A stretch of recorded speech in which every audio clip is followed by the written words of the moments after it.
Bonjour tout le monde, salam alaikum, Azoul. Donc une autre vidéo, mais cette fois-ci on parlera de l'aviation algérienne et l'aviation marocaine. C'est-à-dire on compare les deux aviations. Mais si vous voulez, c'est la suite logique de la précédente vidéo que j'ai consacrée à la marine algérienne et à la marine marocaine et que j'ai intitulée, pour les gens qui n'ont pas vu la vidéo, elle est intitulée Algérie-Maroc, diaspora sahraoui, Bombézier de Varsha-Bianca. Donc les gens qui n'ont pas vu la vidéo peuvent la voir, elle existe sur YouTube. D'accord? Pour l'histoire du survol des MiG-25, l'espace aérien marocain, on va aborder l'histoire à la fin de la vidéo. Pour pouvoir comprendre, d'abord on doit présenter les deux aviations. Donc je conseille pour les gens qui trouvent peut-être la vidéo elle est un peu longue pour la visualiser d'un seul trait, ils peuvent le faire en plusieurs séquences ou en plusieurs épisodes, donc c'est tout à fait possible. Je demande aussi aux gens qui ne sont pas abonnés à la chaîne, ils peuvent le faire pour soutenir la chaîne Patriote. Et merci d'avance. Donc avant de commencer à comparer les aviations, on va voir déjà le classement, la puissance militaire. C'est l'armée, le Maroc est 55e dans le classement 2018. Le site spécialisé Global Firepower a récemment publié son classement annuel 2018 du plus grande puissance militaire. Le Maroc apparaît à la 55e place sur ces 36 pays évalués. L'Algérie, puissance militaire, l'Algérie à la 23e place mondialement. L'armée algérienne occupe 23e rang mondial avec 520 000 militaires actifs, etc. sur un classement qui a regroupé 136 pays effectués par le site américain Global Firepower. Donc après le classement, on s'intéresse à l'armée, c'est-à-dire la structure de l'armée marocaine et algérienne. Donc on commence par l'armée marocaine, la page Wikipédia. Donc la structure de l'armée marocaine, elle est formée de l'armée de terre, armée royale, puis l'aviation, force royale air et la marine, en plus de la gendarmerie et la garde royale. Bon, ce qui nous intéresse, c'est les trois premiers corps, parce que ils ne sont pas spécialisés dans le combat, d'accord, en cas de confrontation. Donc ceux qui sont spécialisés, c'est la marine ou l'armée de l'air et l'armée de terre, d'accord. Sur l'armée algérienne, la page Wikipédia, d'accord, la même chose, on voit la structure, et donc la présentation des forces armées. Donc il y a les forces terrestres, d'accord, l'armée de terre, si vous voulez, les forces aériennes, l'aviation, les forces navales, et un quatrième corps, ou bien une quatrième force, c'est les forces de la défense aérienne du territoire, ce qu'on appelle la DAT, en plus de la gendarmerie nationale et garde républicaine qui sont à part, parce que ils sont spécialisés dans le combat. Donc vous avez remarqué que dans la constitution, la structure des deux armées, il y a une différence de taille. Nous avons un quatrième corps, ou bien une quatrième force, c'est les forces de défense aérienne du territoire, que le Maroc n'a pas. D'accord? Donc ce qu'on appelle la DAT. Donc le corps est spécialisé de la défense de l'espace aérien algérien, c'est-à-dire pendant la guerre ou bien sûr pendant la paix. Pourquoi ce quatrième corps? Parce qu'on a les moyens on a créé en 1988 un quatrième corps. Vous entendez toujours souvent plutôt parler des S-400 et les S-300. Alors les S-400 et les S-300 font partie de ce corps-là, bien sûr avec d'autres moyens dont on parlera. Inch'Allah, on fera une vidéo spéciale pour la DAT algérienne. Après l'aviation, d'accord? Donc vous remarquez que l'Algérie elle a une armée qui veille à la défense du territoire, pendant la paix ou bien pendant la guerre. C'est-à-dire c'est lui qui surveille l'espace aérien de l'Algérie pour toute intrusion. C'est-à-dire c'est la sentinelle qui veille le jour comme la nuit. Alors que le Maroc, ils n'ont pas le corps, d'accord? Ils sont dépourvus. C'est-à-dire l'espace terrestre n'est pas bien surveillé, parce qu'il n'existe pas un corps spécialisé dans la surveillance de cet espace, d'accord. Donc vous voyez bien qu'il y a, dès le départ, il y a une grosse différence entre l'armée algérienne et l'armée marocaine. Donc on va entamer la comparaison entre l'aviation algérienne et l'aviation marocaine. Après la vidéo leader en ce qui concerne les deux marines. D'accord. Bon, il y aura, pour ne pas allonger trop si vous voulez, la vidéo, il y aura un peu de littérature, c'est-à-dire des choses écrites au lieu des vidéos, parce que si on met des vidéos, la vidéo sera très longue. D'accord. Donc je préfère de la littérature, c'est-à-dire des écrits. Donc peut-être vous n'allez pas trouver la présentation attrayante, mais vous allez apprendre beaucoup de choses, soit sur l'armée en général, ou bien sur l'armée algérienne et l'armée marocaine en particulier. Donc je vous demande de suivre la vidéo, il y a des choses intéressantes à savoir. Donc pour pouvoir comparer les deux aviations, il faut y aller sur internet, par exemple sur les pages Wikipédia, d'accord. Donc vous avez la page consacrée à l'aviation marocaine, ce qu'on appelle les forces royales air, FRA, d'accord. On peut lire sur la date de création, etc. L'effectif 13 500, ce qui les intéresse, c'est les équipements, où ils ont à peu près 397 aéronefs, c'est-à-dire 397 avions, 400 avions. Donc si on va sur le tableau qui va détailler en quelque sorte, on voit les avions de combat. Les autres, bon, on ne peut pas passer tous les avions qui existent, donc ça prendra des heures et des heures. Donc on voit uniquement la force de frappe. C'est ce qui est intéressant, d'accord, dans l'aviation. Que ce soit pour le Maroc ou là pour l'Algérie. Donc on voit que l'avion soi-disant l'avion phare ou là le fleuron, c'est le F-16. Bon, ils ont à peu près 23 anciens, où ils viennent d'acheter 25 avions, le nouveau F-16. Donc les 23, bon, ils avaient 24. Il a été abattu au Yémen par les rebelles, ce qui démontre que c'est une aviation très faible, avec des simples des armes légères à peu près, mais qui mettent un pays avec les missiles, les SAM, etc. On peut abattre un avion marocain. Donc ils avaient 24, maintenant ils ont que 23.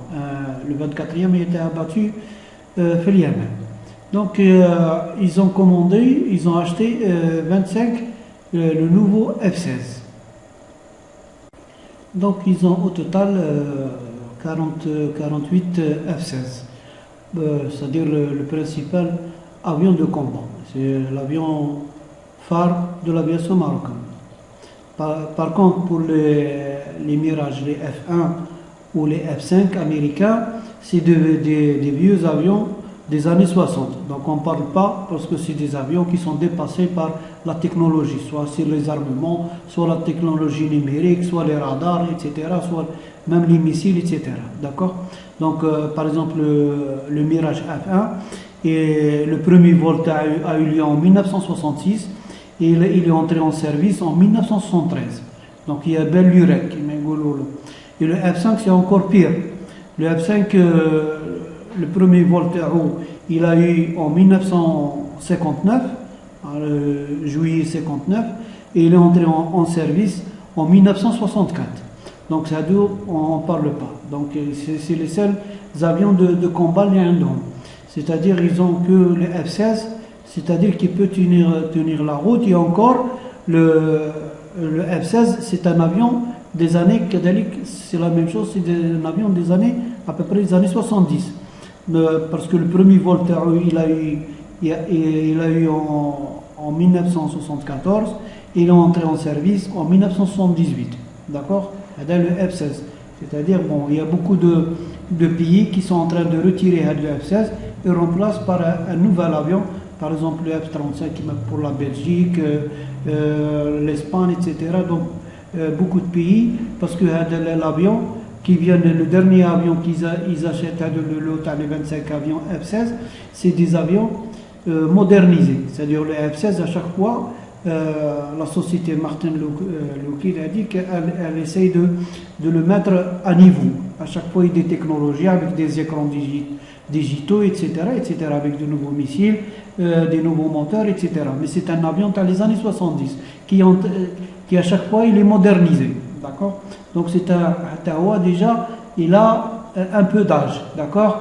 C'est pas un nouvel avion tout à fait récent. D'accord? Bon, ça c'est pour les avions de combat. Donc on laisse les avions de combat, on passe les avions de transport. On voit par exemple les avions d'entraînement non plus. Bon, les hélicoptères.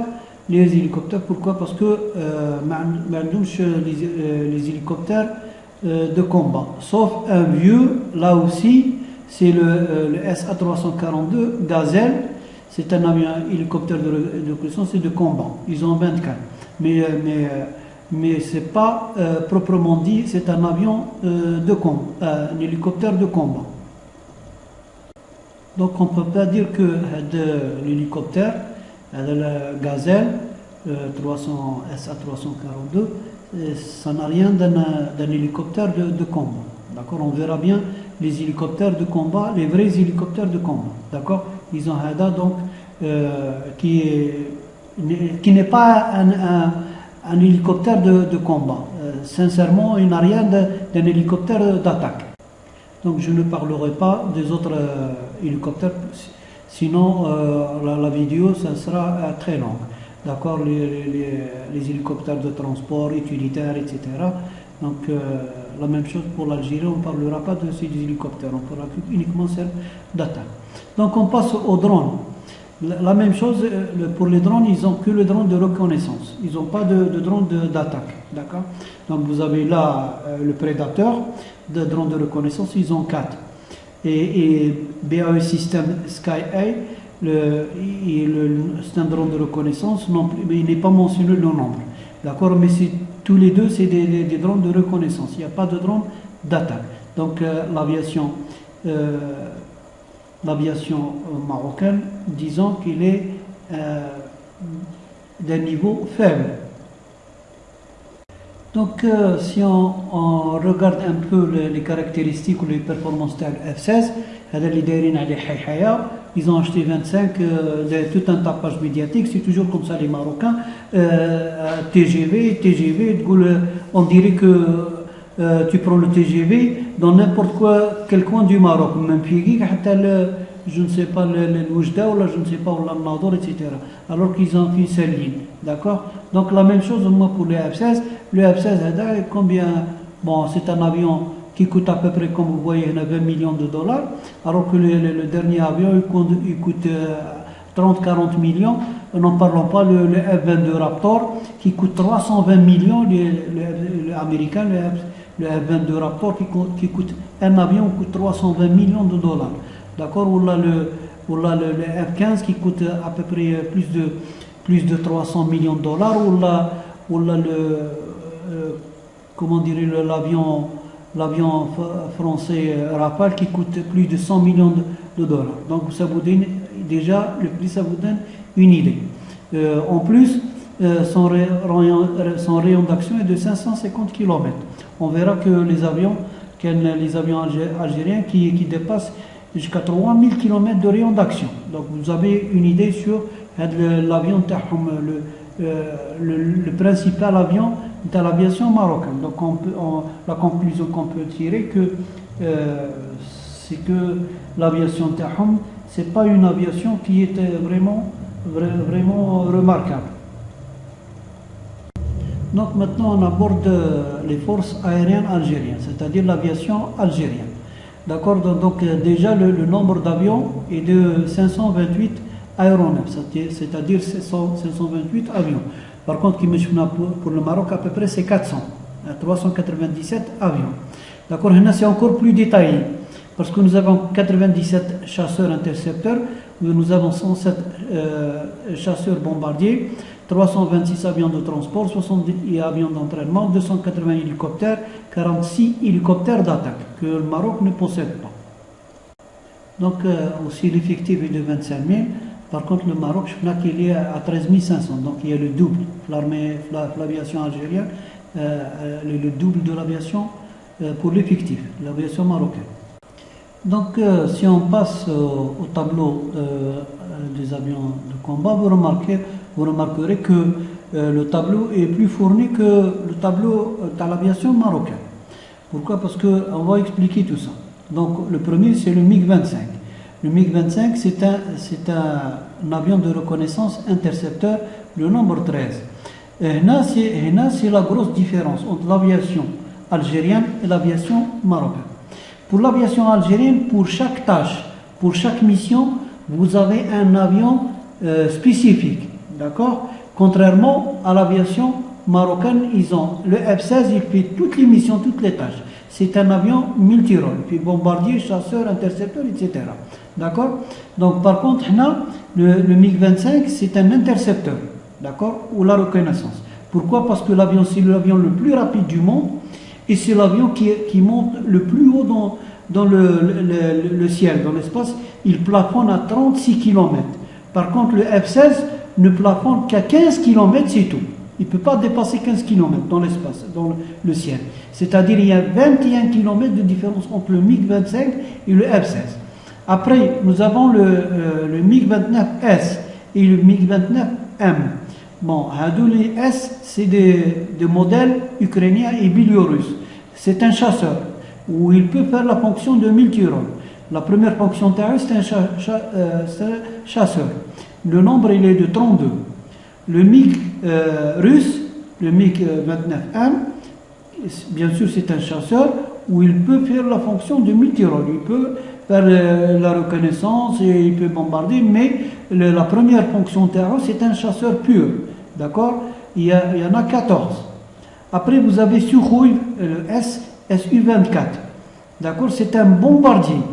D'accord? Il y a la différence. Il est spécifiquement dédié au bombardement. Il ne fait pas la chasse. C'est un bombardier. C'est-à-dire, il peut prendre des bombes d'une tonne ou une tonne et demie, etc., de beaucoup de charges. D'accord? Il est dédié uniquement au bombardement. Il ne fait pas autre chose.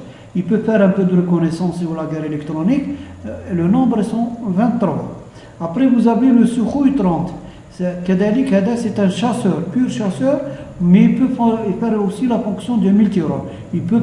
On peut l'utiliser pour un bombardement ou là pour une reconnaissance, mais sa première fonction, c'est un chasseur. D'accord? Nous avons 58 et 16 ont été commandés. D'accord? Donc ça fait le tout 74. Donc vous avez pour les avions de combat, à peu près le nombre total, vous avez 146 avions de combat. D'accord? Ou pour chaque tâche, et là c'est la grosse différence entre l'aviation marocaine, où ils ont un avion qui fait tout. Alors pour chaque type de mission, ou bien pour chaque tâche, vous avez un avion spécifique. Donc si vous avez un F-16 qui est chasseur et bombardier, vous avez les deux, parce que les deux caractéristiques sont antinomiques, sont contraires. Un chasseur doit être léger et rapide, un bombardier doit être lourd parce qu'il prend les charges. Donc comment construire un avion en même temps chasseur et bombardier? Donc c'est impossible. Donc vous avez un mauvais chasseur et un mauvais bombardier. Et c'est pour ça que les aviations, c'est-à-dire les pays qui ont de l'argent, etc., ils préfèrent construire un bombardier, purement un bombardier, et purement un chasseur. Parce que les performances d'un chasseur, ils seront très grandes. On a un bombardier, d'accord? Par contre, les avions multirôles, ils sont faits pour les pays qui n'ont pas assez d'argent pour acheter, pour chaque mission, ils achètent un avion. Parce que les avions, ça coûte très cher, les munitions de ça coûte très cher, le pilotage, les pilotes, etc., la formation, etc., ça coûte très cher. Donc, le F-16, on peut dire, c'est un mauvais chasseur et un mauvais bombardier. Parce que c'est un avion multirôle. Il fait maintenant la chasse, le bombardement, la reconnaissance, il fait toutes les tâches. D'accord? Il y a la grosse différence entre l'aviation algérienne et l'aviation marocaine. Et il y a un autre avion dont on n'a pas encore parlé, qui ne figure pas sur le tableau des avions de combat, mais il figure parmi les avions d'entraînement. C'est le Yakovlev ou le Yak 130. C'est un avion d'appui au sol. Il est utilisé contre les blindés, contre les chars, contre les troupes d'infanterie ennemies, etc. C'est un avion subsonique, c'est-à-dire qu'il ne dépasse pas la vitesse du son, bien sûr, parce qu'il faut, pour bombarder les troupes, il faut avoir un avion qui est un peu long, qui met les hélicoptères d'attaque, d'accord? Au Hada, il n'a pas d'équivalent pour l'aviation marocaine, ils n'ont pas d'avion d'attaque au sol. Ils utilisent le F-16, le F-16 c'est supersonique, mais il ne correspond pas comme avion d'attaque au sol, d'appui au sol. Donc, le Yak et les redoutables, en lignant sur ce site le Yak 130 que possède seulement la Russie et l'Algérie, un petit cauchemar pour l'OTAN. D'accord? La même chose, un Yak 130, un petit cauchemar pour l'OTAN, coopération militaire avec la Russie, 16 avions Yak 130 pour l'armée algérienne, l'armée de l'air algérienne.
Missiles, as well as up to 500 kg aerial bombs.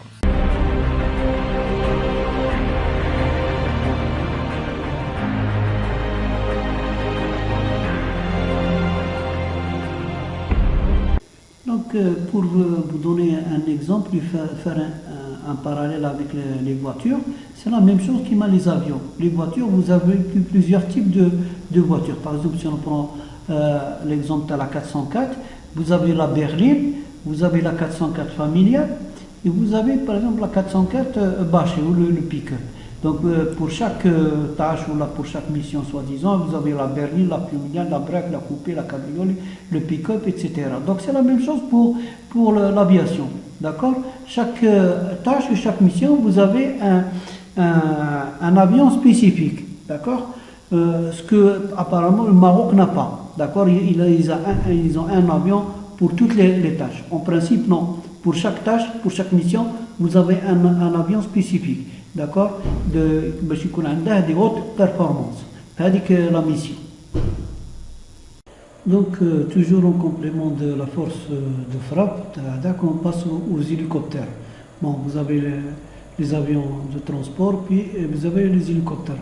Les hélicoptères, on va parler des hélicoptères d'attaque. Bon, le Mi-24, hélicoptère qu'on voit dans le tableau, hélicoptère d'attaque, ou le Mi-28, d'accord, c'est un hélicoptère d'attaque.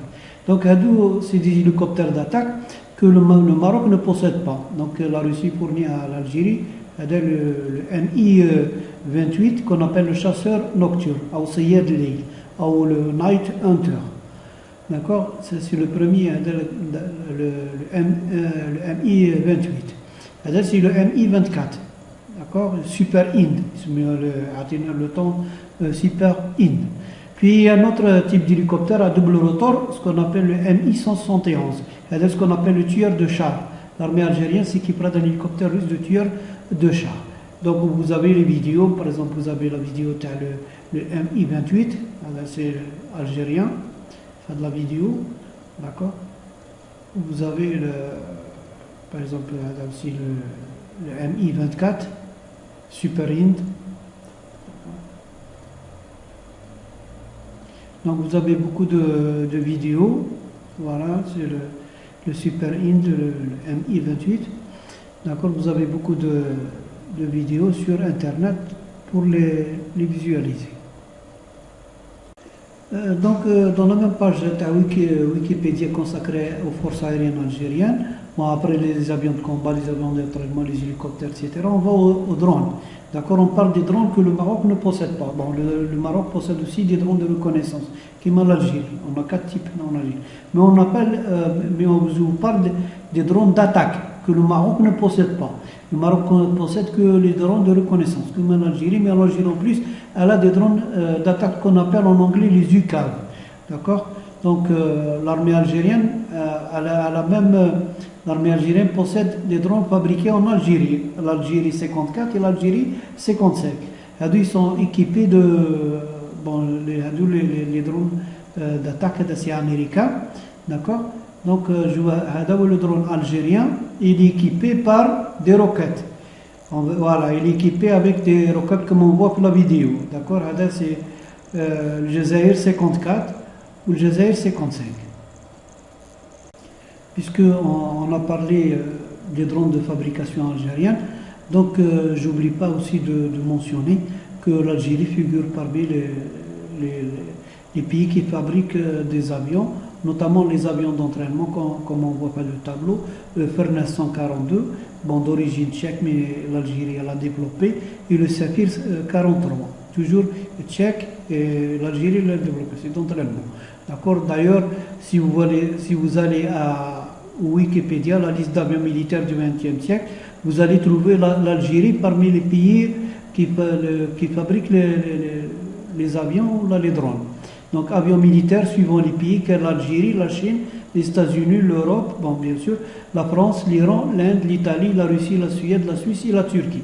D'accord. Donc si vous allez sur Algérie, vous allez trouver Al-Fajr L10 ou ML, c'est un drone, ou un autre drone qui a un prototype, le CCS-01. Donc vous voyez qu'il y a l'Algérie, puis il y a la Chine, puis les États-Unis, l'Europe qui fabrique les avions Typhoon, etc., et le A400, la France, l'Iran, l'Inde, l'Italie, la Russie, la Suède, la Suisse, la Turquie. D'accord. Donc l'Algérie figure parmi les pays qui fabriquent des drones et des avions. Donc c'est bien mentionné avions militaires suivant les pays. L'Algérie en tête par ordre alphabétique. Donc je dois signaler aussi une chose très importante qui fait la différence avec l'aviation marocaine. L'Algérie en 2000, ça c'est un article de 2015, il date de novembre 2015, ça fait déjà 4 ans. Donc l'Algérie depuis elle a acquis le système. L'Algérie négocierait l'achat du système russe président de défense et des avions et des hélicoptères. Donc le système, il est embarqué dans les avions et dans les hélicoptères pour protéger les avions et les hélicoptères lorsqu'ils sont visés par des missiles, etc. Ils les détruisent au loin. D'accord. Donc la Russie prépare la livraison de systèmes de défense des avions et des hélicoptères président S pour l'Algérie. D'accord. La même chose, c'est l'article, il date de 9 novembre 2015. La même chose, en défense, l'Algérie négocie l'achat du système de défense pour ses avions. D'accord. La Russie négocie avec l'Algérie la livraison de systèmes de défense embarqués président S destinés à protéger les avions et les hélicoptères. D'accord. C'est la même chose. L'Algérie négocie, c'est toujours l'article en novembre 2015. L'Algérie négocie l'acquisition des systèmes de protection des avions. D'accord. Donc le système il protège les hélicoptères et les systèmes de toute menace. C'est des missiles, etc. Ils peuvent les détruire à l'avance. D'accord. Donc ça c'est très important. Puisqu'on a parlé des drones de fabrication algérienne, donc j'oublie pas aussi de mentionner que l'Algérie figure parmi les pays qui fabriquent des avions, notamment les avions d'entraînement, comme on voit pas le tableau, Fernez 142, bon, d'origine tchèque, mais l'Algérie l'a développé, et le Safir 43, toujours tchèque, et l'Algérie l'a développé, c'est d'entraînement. D'accord. D'ailleurs, si vous allez à Wikipédia, la liste d'avions militaires du XXe siècle, vous allez trouver l'Algérie parmi les pays qui fabriquent les avions, les drones. Donc avions militaires suivant les pays que l'Algérie, la Chine, les États-Unis, l'Europe, bon bien sûr, la France, l'Iran, l'Inde, l'Italie, la Russie, la Suède, la Suisse et la Turquie. D'accord. Donc si vous allez sur Algérie, vous allez trouver Al-Fajr L10 ou ML, c'est un drone, ou un autre drone qui a un prototype, le CCS-01. Donc vous voyez qu'il y a l'Algérie, puis il y a la Chine, puis les États-Unis, l'Europe qui fabrique les avions Typhoon, etc. et le A400, la France, l'Iran, l'Inde, l'Italie, la Russie, la Suède, la Suisse, la Turquie. D'accord. Donc l'Algérie figure parmi les pays qui fabriquent des drones et des avions. Donc après avoir passé en revue les deux aviations militaires marocaines et algériennes, donc quelles conclusions on peut tirer pour les deux aviations, notamment pour l'aviation marocaine, on dira qu'elle est très en deçà de l'aviation algérienne, c'est-à-dire elle est sous-équipée par rapport à l'aviation algérienne. Il manque des systèmes qui protègent les avions, ainsi que plusieurs modèles d'avions pour chaque mission, etc., etc. Donc on peut dire qu'il y a tout un fossé qui sépare l'aviation algérienne et l'aviation marocaine, comme on l'a vu avec la marine aussi. Donc aussi l'aviation, il n'y a pas photo. D'accord. Donc l'aviation marocaine ne peut pas rivaliser, il ne peut pas tenir tête à l'aviation algérienne qui est très équipée avec des systèmes ultramodernes. Donc pour illustrer la suprématie ou la supériorité de l'aviation algérienne, on va prendre un petit exemple, par exemple le MiG-25, parce qu'il a une petite histoire avec le Maroc. Bon, le MiG-25 c'est l'avion le plus rapide du monde et qui peut grimper à la plus haute altitude dans le monde. Donc, comme on le voit dans la vidéo, il est classé premier, le MiG-25, avec une vitesse de 3494 km/h, c'est-à-dire presque 3500 km/h. On va dire en deuxième position le F-15 américain Strike Eagle avec 3000 km/h, etc. Le MiG-31, le McDonnell. Donc il est le premier. La même chose là, on voit MiG-25 russien, top speed plus de 3000 km. Donc c'est le premier. Top 10 Faster Fighter Jets, c'est-à-dire le top les avions les plus rapides, les jets les plus rapides. Donc il est numéro 1. Donc on le voit là. Le Mikoyan Gorovitch MiG-25 est un avion de chasse. Il a été construit en Union soviétique par l'entreprise Saha Mikoyan Gorovitch, ou plus communément appelé MiG. C'est un avion de chasse le plus rapide du monde, capable de voler à plus de Mach 3,2, plus de 3492 km/h. Et le MiG est aussi l'avion de chasse qui vole le plus haut dans le monde, à plus de 36 000 mètres d'altitude, c'est-à-dire à 36 km dans l'atmosphère. Aucun avion ne peut atteindre un avion de combat. Aucun avion de combat ne peut atteindre la hauteur. Bon, les avions de transport, les voyageurs, ils culminent à 10 km, c'est tout. Ou ils culminent à 36 000 mètres, c'est-à-dire à 36 km. Bon, les autres avions, par exemple le F-16, il ne dépasse pas le 15 km. D'accord. Donc il ne peut pas atteindre le MiG-25. Donc, pour atteindre la vitesse, le MiG-25 n'est pas fabriqué en aluminium, parce que avec la vitesse de plus de Mach 3, l'aluminium va fondre, il double, d'accord.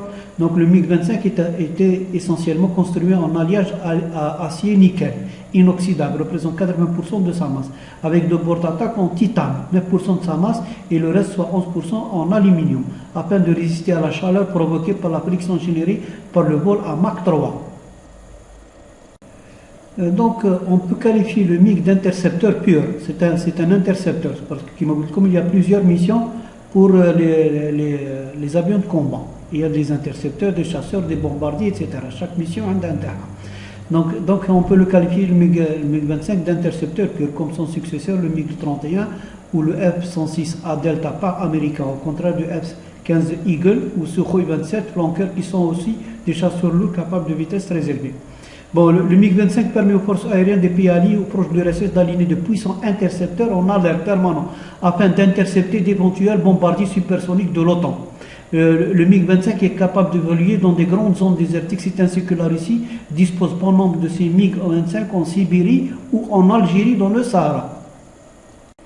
Donc on peut lire la suite où là ça commence notre histoire. Le MiG-25 est aussi un avion de reconnaissance capable d'aller au-delà des frontières du territoire dans lequel il opère afin de mener des missions d'espionnage. C'est ainsi qu'en 1997, un MiG-25 indien survole la capitale pakistanaise Islamabad à vitesse supersonique sans que les forces aériennes pakistanaises ne puissent l'intercepter.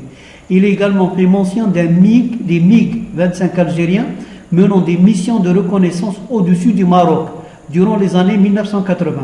Les capacités du MiG-25 en termes de vitesse et de plafond lui permettent de mener des missions de reconnaissance à l'extérieur de son territoire sans être intercepté. Donc c'est ça l'histoire. Il y avait des MiG algériens qui survolaient le Maroc parce qu'ils volent à haute altitude, d'accord, ou à une vitesse qu'aucun avion ne peut le rivaliser. Donc c'est pour ça l'histoire sera avec le Maroc. On va raconter l'histoire les MiG-25 pour le Maroc. Donc on continue un peu plus bas, toujours dans la base, dans la page plutôt réservée, Wikipédia réservée au MiG-25, les années 80. Bon, il y a plusieurs.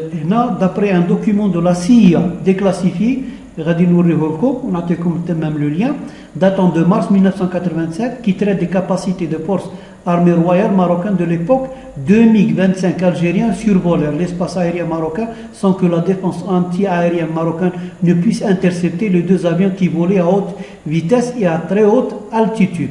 D'accord? Donc les MiG algériens, parce que l'aviation algérienne est très supérieure à l'aviation marocaine. Donc on a des avions qui peuvent survoler le Maroc en toute tranquillité pour espionner, photographier, etc. D'accord?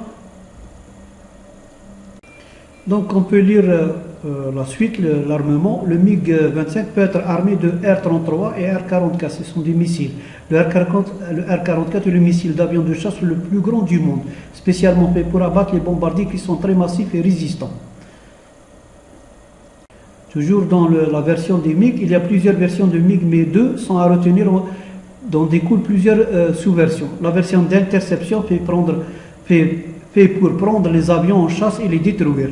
La version de reconnaissance fait pour surveiller une zone avec son radar et espionner d'autres pays en prenant des photos et des vidéos. Donc toujours dans la suite, le successeur, le MiG-31, le successeur du MiG-25. Il est seulement en service dans l'armée russe et kazakh.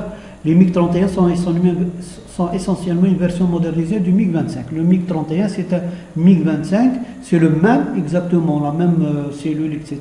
Seulement, il a été modernisé, on l'a jeté d'autres appareils et des ordinateurs puissants. D'accord? Le MiG-31, c'est exactement, lorsque tu vois un MiG-31, il ressemble comme deux gouttes d'eau au MiG-25. Mais seulement, l'appareil a été modernisé, c'est tout. Donc, comme les MiG-25 algériens, comme on voit, on a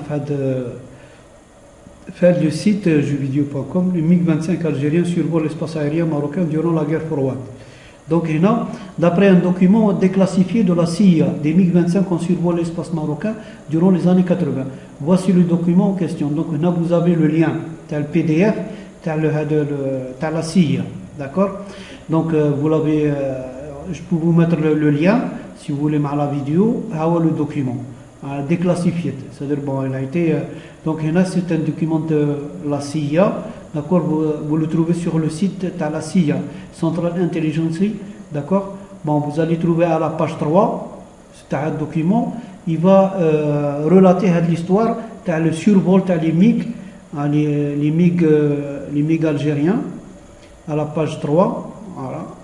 Voilà l'ambassade américaine au Maroc signale que, par exemple, le Maroc a nos capacités d'interdicte à high altitude, c'est-à-dire bon, le Maroc n'a pas la capacité pour intercepter les MiG-25 algériens qui survolaient. D'accord, bon, vous pouvez le traduire. Donc, il est traduit. Pour ceux qui ne comprennent pas l'anglais, en gros, le document dit qu'en 1984, donc un an avant 1980, date laquelle a été fait le rapport, 2 MiG-25 algériens ont survolé le Maroc en traversant le sud du pays jusqu'à aller vers l'océan Atlantique. Puis ils ont fait un détour au Sahara occidental pour revenir à l'Algérie.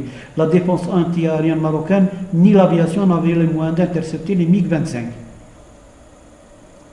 Donc on signale même que, bon, je le MiG-25 indien qui a survolé le Pakistan, d'accord, en 1994, et on signale que même sur la France, il y avait des MiG-25 qui ont survolé la vallée du Rhône. On fait mention des MiG-25 qui ont survolé la vallée du Rhône, ainsi que des échos à Mach 3 captés par les radars près de la Corse. Mais aucune source officielle n'atteste ces faits. Donc il y avait des MiG-25 qui ont survolé la France. Et qui a en Méditerranée, qui a les MiG-25, en Méditerranée, seule l'Algérie possède les MiG-25. Donc, vous tirez les conclusions. D'accord? Parce que c'est un avion qui vole à très haute altitude. Il est difficile de le capter, d'accord, ou là de le suivre. D'accord? Donc, l'incident le vol de survol, les MiG-25 survolent le Maroc, vous allez trouver sur plusieurs sites, par exemple, on a l'histoire des MiG-25 algériens survolant le Maroc.